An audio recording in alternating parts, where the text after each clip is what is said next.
G'day, my name's Jay and welcome back to another reaction video. Today we're reacting to Vox's midterm video, the three possible outcomes of the midterms 2022 from a foreigner's perspective. So most of my knowledge is basically it is to determine who takes, the Senate or the House, but not entirely anything more than that and how that works. So hopefully this video give me more information about that, and maybe you guys down in the comment section below can give me some stuff to give me some more knowledge. So without further ado, let's crack on to this. On November 8th, the U.S. will hold 475 separate federal elections. If you vote in the U.S., you can vote in at least one of them. The results will determine who controls these, the two houses of Congress. After the 2020 election, So quickly, House of Representatives and the Senate, are they both in the same, I guess this is the Capitol building, so are they in the same, so I guess the House of Representatives looking from, with the building behind you on the right side and the Senate on the left side? Let me know in the comments down below. Democrats controlled the House of Representatives and the Senate, as well as the presidency, the three bodies that have to align if you want to make new laws. And they did. But even when government is split between the parties, each one of these bodies still holds tremendous power on its own. So the importance of what this picture looks like can't be overstated. Okay, so it looks to me like it's a bit of a hassle. Right now, I can see that the Democrats have all three chambers, I guess, three House of Representatives, Senate, and presidency. However, they still have issues getting those laws through. And I guess with the House of Representatives or the Senate going to the Republicans, it might be a little bit more difficult. each one of these three outcomes contains a very different story about the next 2 years in the U.S. Scenario 1, Democrats keep both houses. So just quickly from my perspective is when you get elected, you've got depends on how long your terms are. So for example, I'm coming from New Zealand, so we have a 3-year term limit where if you are in power and if you have your coalition partners with you, you can get a few things through. However, it seems like the US, you only have like a kind of a 2-year period, especially if you only have either the Senate and you don't have all three, or the House of Representatives. So it seems quite difficult to get things through. This is not considered the most likely outcome. The Democrats have gotten a ton passed in the last 2 years. My name's Lee Zoe. I am a politics reporter at Vox. I've been covering the Hill for over 6 years now. So, if Democrats get to stick with this arrangement, then what? One of the big things they've said they'll do is codify Roe v. Wade into federal law, and that would mean a national protection for access to abortion, paid family leave, subsidies for childcare, universal pre-K, the PRO Act, which protects people's ability to organize and unionize. So from my perspective, that seems pretty universal already, coming from New Zealand, but also having lived in 5 other countries. It seems like that's pretty normal. So, but there's a catch to all this, and it's connected to the reason Democrats haven't done any of it yet. These laws are subject to a rule the Senate has. It's called the filibuster, that requires not 51 out of 100 votes to pass a law, but 60 out of 100. So a filibuster, that's one thing that's popped up in news over the years. So it kind of gives me a better understanding. I was always wondering what that was. So, wow. So you have to get 60. And right now everything looks like it's on party lines. So getting 10 people, well, right now in this, 50-50, getting 10 of the opposition to come into your lines it looks pretty difficult. Looks like nothing is going to get through. And Democrats want to change that rule. Just not all Democrats. They have this 50-50 very narrow majority, but they only have 48 who are actually down to change the rules. And so they need at least 52 is kind of the magic number that Democrats have been hoping for in order to both change the rules and then pass a lot of the bills that we've talked about. So they want to change the filibuster, right? Is that correct? So that's confusing. So they only have, so they have 50-50, but hang on, only 48 of them want to do this. Therefore, you've got a very small, you've got a minority government, basically, right? Scenario 2. Republicans win the House of Representatives. When the House is controlled by a different party than the presidency or the Senate, that gives them a lot of leverage. My name's Dylan Matthews. I'm a reporter at Vox. They also have a lot of control over investigations. They can run committees, they can subpoena people, they can make people testify, they can dredge up documents. We can see that by going back to the last time the government looked like this. One thing that the GOP majority in 2011 and onward did was investigate the Obama administration extensively. The sort of fast and furious gun smuggling scandal, on the Benghazi scandal after those attacks happened in 2012. Easily obtained. Well, but Senator, within hours, if not days. After Democrats won in 2018, they also launched a bunch of investigations into the Trump administration, and one of which culminated in the first impeachment. Investigations can matter a lot. More often than not, they're kind of a sideshow. Does that seems like it takes a lot of time and really doesn't move the agenda, does it? My sense ahead of time is that that lever of power will be less important than the ability to block must-pass legislation on spending and the debt ceiling. The debt ceiling fight in 2011 was one of the first stories I covered at the Washington Post. The debt ceiling is this limit on how much the federal government can borrow. Almost the entirety of the international financial system is built on the idea that US Treasury bonds are a safe asset. Once you hit the debt ceiling, they are no longer a low-risk asset. That would lead to investment and borrowing and homes and everything being way more expensive throughout the world, which would be a pretty major financial crisis. You need the House and Senate and the president to agree for the debt ceiling to be raised. The most dramatic example of that. So so at the moment you've got 50-50 with the tiebreaker being the vice president.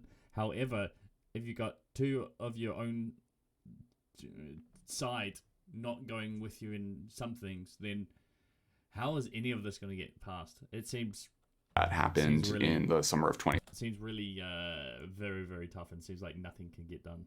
Especially if you go in and you win the presidency, yet you only win one of the chambers. 2011, the debt ceiling was coming due in early August, and that gave House Speaker John Boehner and members of his caucus incredible leverage. Unless the Obama administration was willing to let the debt ceiling be breached, they kind of had to come to a deal. Ultimately, $2.1 trillion in cuts to the national parks, Head Start programs, the FBI, National Institutes of Health, the National Science Foundation. One area of the budget is pandemic prevention. They cut $2.1 trillion in spending on stuff that you kind of like. Choice that was made to invest a lot less in preventing pandemics as a part of this deal. How did that go? It certainly couldn't have helped. I mostly expect this Congress to be more hardline in terms of their demands and unwillingness to compromise. How does that work then? Do we see this debt ceiling getting agreed upon, or is it going to go to what he said before? Let me know in the comments. I think it's going to, if they're hardline Republicans in the House of Representatives and they take control, I don't see anything getting done in the next 2 years. Let me know your thoughts. Scenario 3, Republicans win the House and the Senate. The Senate seems like that's a bad day for the Democrats. It has to confirm any federal judge. I'm Ian Millhiser. I'm a lawyer and I cover the Supreme Court for Vox. The president nominates anyone who's going to be appointed to the federal bench, but they don't get the job unless a majority of the Senate votes to confirm that individual. There's a little more than 800 active judges in the federal system. There are district judges who try cases, court of appeals or circuit judges, and then there's the Supreme Court. The last time we had a Democratic president and a Republican Senate was in 2015 and 2016. Quick thing on the Senate. Do you think there should be term limits to the Senate? In my opinion, I think there should be. I feel like if you went on a whim, like you get control of everything, and then a few of them retire or they pass away, and then you can sort these out, it seems like, and then you get young people in, that's the next 30, 40 years. Under Barack Obama, the Republican Senate basically hit stop on Supreme Court confirmations and on nearly all Court of Appeals confirmations. And then, of course, what happened was Republicans held all those seats open until Donald Trump got into office and then filled them with Republicans. Point proven. It seems like nothing gets done here unless you control everything in big numbers.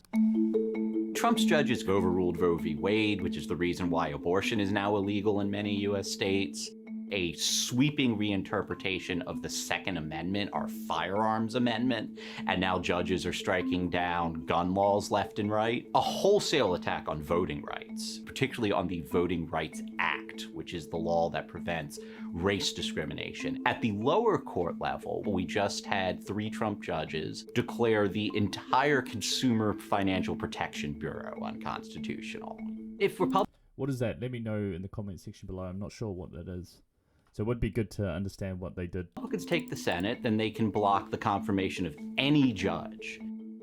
If you hold those seats open, they're still vacant when a Republican comes to office, and then the Republican can fill them. The Republican Party, which is an institution that wants power, has figured out that if it controls the judiciary, it can gain potentially a permanent veto power over any law that's enacted, over any regulatory policy that's enacted, regardless of who can. Let me know your thoughts on this. I feel like it's either party getting that amount of control to just sway everybody to be on their side, or like get people in power from their side. And I feel like it's a bit. Should it be independent people or half-half? And then you have to debate whether to get a further judge on your side, or yeah. Let me know your thoughts. I'm very interested in this topic. Controls the White House, and regardless of who controls the Congress.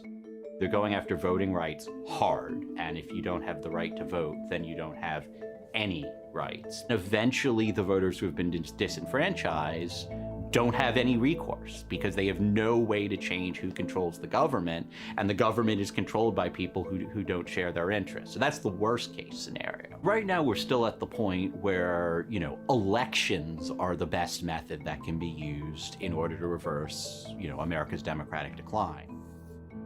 Out of the 475 individual House and Senate elections that'll decide control of Congress, most of them are not close races. The election will really be decided by these races. Only about 1 out of 7 House elections and just a handful of Senate races.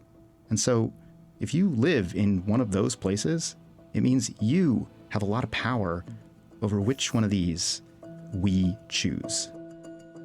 Seems like a lot of power for a small amount of people. Let me know what your guys' thoughts on this are.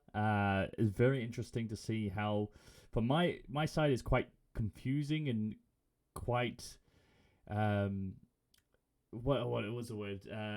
It's very interesting to see that you have one side that can be in power for 2 years. Say they get all 3 of the chambers, the presidency, the House and the Senate. They have power to do whatever. However, you need to be you need to have the numbers a little bit more than the 50-50, because as you can see, nothing is kind of getting done here, or it needs to be watered down, the laws and bills. However, if you get all, if you go through and you lose either the House or the Senate, it seems like the triangle it doesn't work. So the government doesn't kind of work in that way.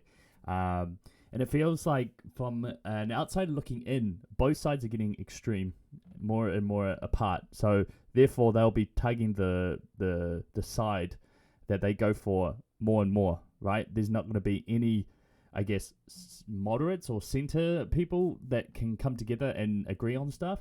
So it's going to be an interesting next couple of years. So let me know your thoughts in the comment section below. Hit that like button, subscribe to the channel, and I hope you enjoyed this video, and I'll see you next time. Ciao.